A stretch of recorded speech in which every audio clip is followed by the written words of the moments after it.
Hello Chessers, today we'll be looking at a game by Jose Raul Capablanca against Frank Marshall, which was played in 1918 in New York.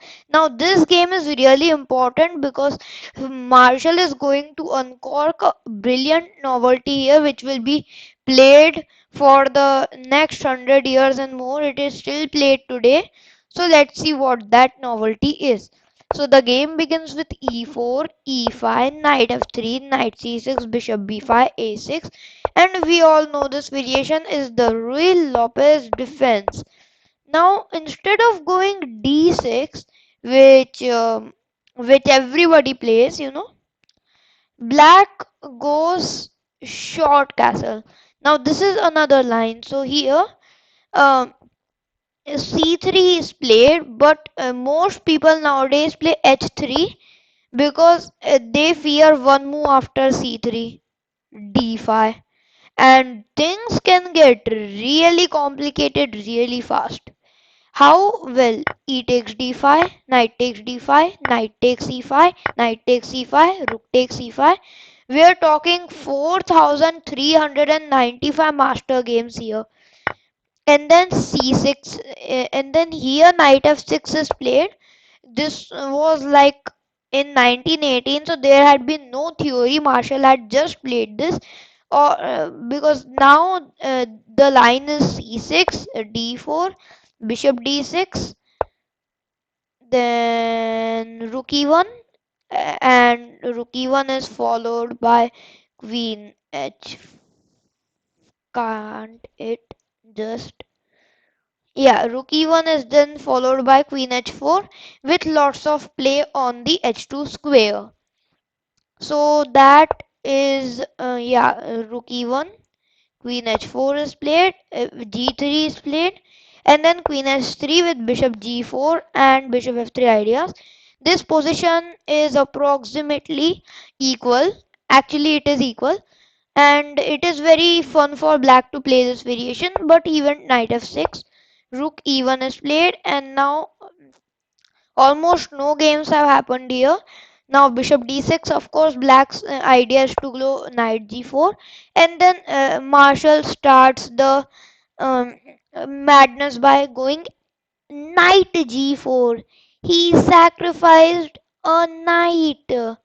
Now I won't give this a brilliant move because this doesn't just win the game. Actually, it's uh, it's plus zero point 0.8 for white. But if he takes, black's idea was to play queen h4, and if g3, then oh boy, black is going all in here. And uh, well, I am absolutely sure to say that white probably won't survive this. With the, of course, if they play queen c2 with the threat of bishop h3, rook e8 check, it's just wraps. So that's why, in this position white should not take, and white played queen f3, which is a great move actually, and then queen h4 is played. So queen h4, of course, trying to get something here on the queen side. Marshall was really pressing that game, but Capablanca just never felt the pressure. He played d4, knight takes f2 is played. Here another move that white needs to look out for, because if queen takes f2, black's idea was to play bishop h2 check, king f1, and then bishop to g3. And that is a crazy move, bishop h2 check, because you can't take because of queen takes f2. So here rook e2 is played, and then bishop to g4. Marshall was going all in, and after g4, white was already plus 2.1 because well, of course, he's a piece of king f1, and then bishop g3 with the idea of queen h1 mate. Well, he isn't. Well, if Capablanca got mated here, I wouldn't have posted this video, and he wouldn't be Jose Raul Capablanca. So he took. Now rook e8 seems like a very good move, planning queen h1 mate, but bishop e3, and it all comes to fail.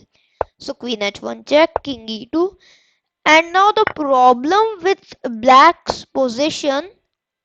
Uh, no, I had to pause in between. What the heck was that? Well, um, this bishop is under attack, so you have to play that. I just caught off guard by that move. And why this is bad for black is because white has two pieces and black only has a rook. So you already know it's game over.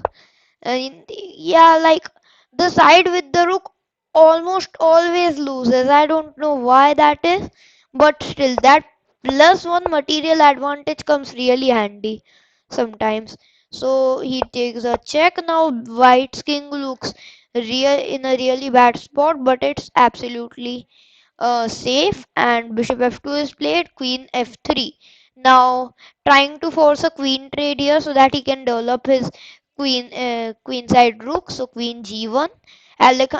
Marshall of course has an attack and he won't let a queen trade happen. Bishop d5 is played. I think with the idea to move his pawn to b3, king to b2, and then knight to something like that.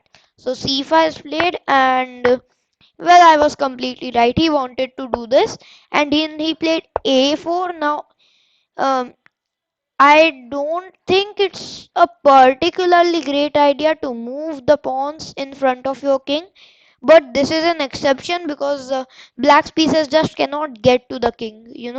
So a5 is played, a very provocative move here, and white is already plus 4. Now the idea is that b takes c5, something like b4, trying to force something, but uh, he isn't falling for it, to be pretty straightforward.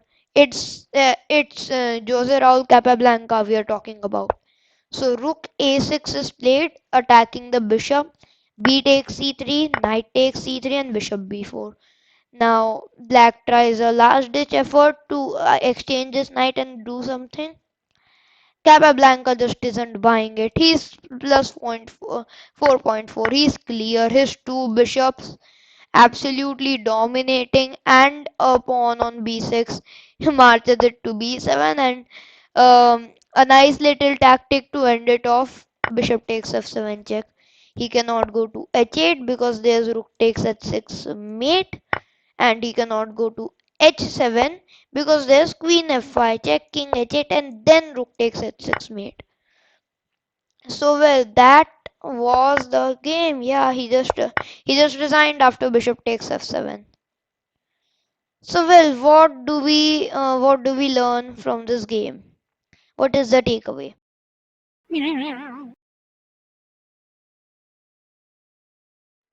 I think the main takeaway from this game is how Capablanca just relentlessly defended the position here. Like here, he started an attack on the 13th move, and then Capablanca just calmly developed his pieces, attacked his opponent's pieces, and then he traded on the right time, knew uh, which piece to save, which piece not to save. So yeah, and then he just played a flawless game. He knew which pawns to advance, and slowly but surely it paid off. So yeah, that was the game. I hope you like this video. Don't forget to click the subscribe button and the bell icon. Thank you.